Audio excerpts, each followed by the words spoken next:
Welcome to AccountKit.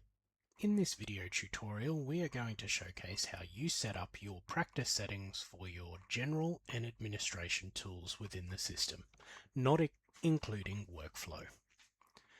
As a practice administrator, head down to your name down the bottom left-hand side and select Practice Settings. From the Practice Settings screen, we head across to Tool Settings, giving us our options for adjustment within the system. And we're going to first start underneath General Settings. Let's click into Dashboard. Within here we have two elements. One is, do we want to show team members' age in the birthday dashboard, something that some staff are sensitive about. We have the ability to toggle this off. Next, we have the ability to connect up the practices organization to AccountKit, allowing partners and administrators to be able to see the organizational performance for your particular business within the system. You can make a selection here, and then it's driven by your user management as to who can see that dashboard. Next, we move down to Global Lists, giving us two options here. One, to generate tags, and these are our custom fields inside AccountKit. We can set up or establish tags for our different organizations and businesses by selecting a type of tag, and in this case we might have payroll tax required as a tag for our client, and then we can select where we want that tag to be represented across the entire system. In this case, I want to be able to tag against a client. We then hit Create, and we've established a brand new tag for our clients. Once you've established your tags, you can then assess and add these to your different fields within the system, allowing you to run reports on your custom fields for the different ones that you have established. Next, we head down to Text Templates, and this is your ability to set up your email templates within AccountKit, allowing you to very quickly write a template email, such as this one here for an activity statement, using things like placeholder fields so that you can drop in things like years, names, and other elements using your system data to pre-write your emails and text blocks. You'll see on the left-hand side that we've got contact first name as a placeholder and different elements within the tool here that we're using as placeholder components. Once we've finished editing the details over on the left, we can then test our elements by selecting Preview Client up the top here and selecting our client, along with selecting who this is going to be related to in terms of the primary contact, and you'll note accordingly that the placeholder fields have updated.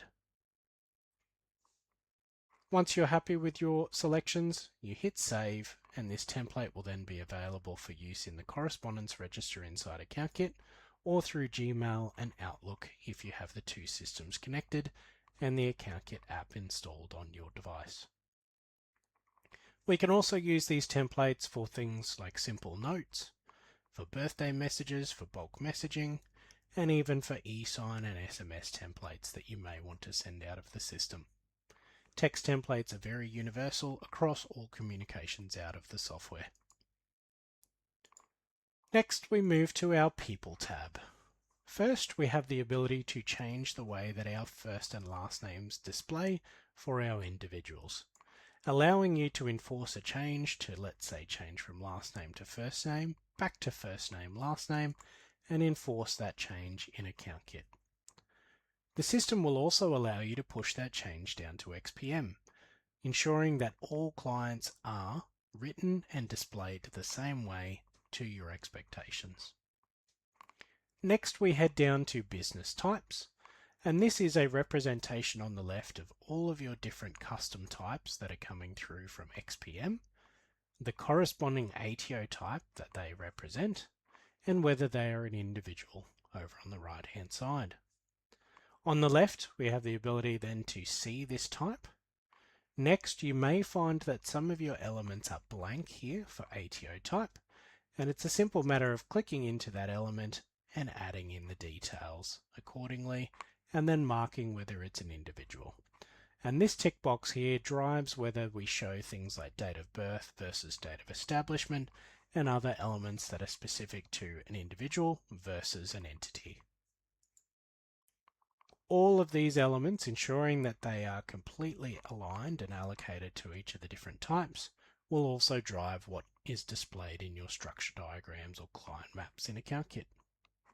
If you would like to add a new element, you can do that so via the Create New option underneath Business Types.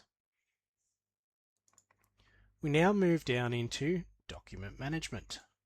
If you have connected up either SharePoint, Google Drive, or any other one of our primary connections to document management systems, you have the ability to set up folder templates that you can drop into a client whenever you need, giving you the ability to drop in your standard folder structure with various years and the subfolders within them.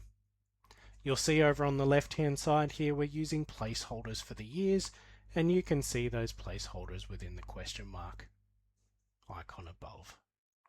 By placing in those placeholders, it means that these years will move forward based on the year that you import the template. When you import this template into AccountKit, it will also update into your document management system that you are currently utilizing. What we also have is the ability to import document templates.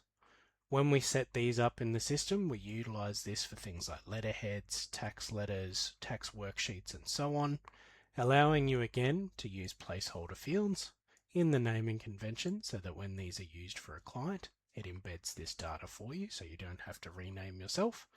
And then we simply select where that file lives within our template folders in either SharePoint, Google Drive, or whichever DMS system you might be using. This then allows staff to pull from this master template whenever they require from within AccountKit. You can add new ones by simply hitting Create New at the bottom of the screen. Next, we have integrations, and this one's nice and simple. This is a decision around who can connect up ZeroBlue files in the platform. Only users with practice settings will be able to connect ZeroBlue files to various clients if this option is toggled on. However, if it's toggled off, all users will then have that ability. Restricted client access is for those power users under the workflow tier or the practice tier within AccountKit that would like to restrict down certain businesses from the eyes of different staff in the organization.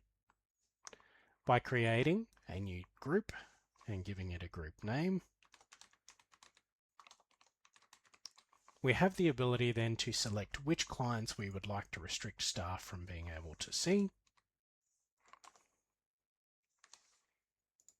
And we can do this on a client group or an individual client basis. In this example, I'm going to select 2. We then have the ability to select which tools we would like certain staff to have if they do have access to these clients. Simply put, we select something like the ability to see the clients page, and when we select that element, it allows that to be then viewed by the staff member that we select. We then move down to access level and whether it's view only, modify, or full. If we make no selections within this section here and we simply hit create, only super users will be able to see these entities going forward within the entire system. However, if we do want to add staff that would like to see those businesses and work with them, we can simply click on Add User down the bottom and select the various users we would like to add in and hit Create. And at this point, only Ben and all other super users will be able to see these 2 entities. We then move down to our correspondence register. Within the correspondence register, we have a number of key settings that assist in the way that data is represented and the way that information is displayed. First, we have the ability to track incoming and outgoing mail within the same record in AccountKit, so we don't have to split them out, keeping a nice thread of information within the same data element within the software. Next, we have the Enable Email Notification for users upon SMS reply, We recommend toggling this on by default, even if your intention isn't immediately to use the SMS services within AccountKit. The idea being that if you do decide down the track that you would like to start utilizing the SMS services in the system, you have someone selected in the organization that's going to receive a notice whenever a client replies to an SMS. Next, we have the Enable Bulk Correspondence functionality, and this is one of our newer features, allowing you to do things like bulk mailing and emails out to clients for things like newsletters, notices, tax planning elements, and such. You can then define which users will have access to this particular functionality and who has the rights to send out bulk emails from the system. Finally, we have the ability to set our practice email signature. Each individual user will have their own signature under their My Profile settings. However, at a practice level, we can also set a practice level signature, and to edit that signature, we simply hit the little pen and square icon. Next, we move to the Important Items Register. This system is utilized to track things like trust deeds, company registers, key swipes, and car park fobs that might let people into buildings. You can utilize this to track any important items for your organization as an electronic register. In these settings, we allow you to select which areas these elements are saved down in your organization so that people know where to find them if the item is checked in. Knowledge Center is our ability to set up internal practice procedures and step-by-steps within the organization. Think of the Knowledge Center as your procedure hub within the tools. When organizing or developing internal procedures, we want everyone to have a similar design function to the way that those are created. So if we jump into our paragraph styles here, we can see that this organization has particular styles set up for their different headers and lettering that they're using for their internal procedures. You can create a new one by simply hitting Create New and setting up the paragraph style that you would like to utilize. The same also goes for the next part down, which is our template blocks. Quite often when you're running or creating procedures and internal policies, you have certain hints, tips and tricks and little blurbs that you would like to drop onto many different pages, in which case AccountKit gives you the option to create standards for these and then allows you to then edit the text accordingly for the different element that you've dropped in. These make them quick and easy to refer to or grab and drop into your Knowledge Center whenever they are needed. And finally, we have our Professional Development Register. And this area allows you to track professional development across your organization for all staff. You can select to display only professional development items just for each user, or have it so that everyone can see them all by toggling this off. And that is how you can set up your general and administration settings within AccountKit.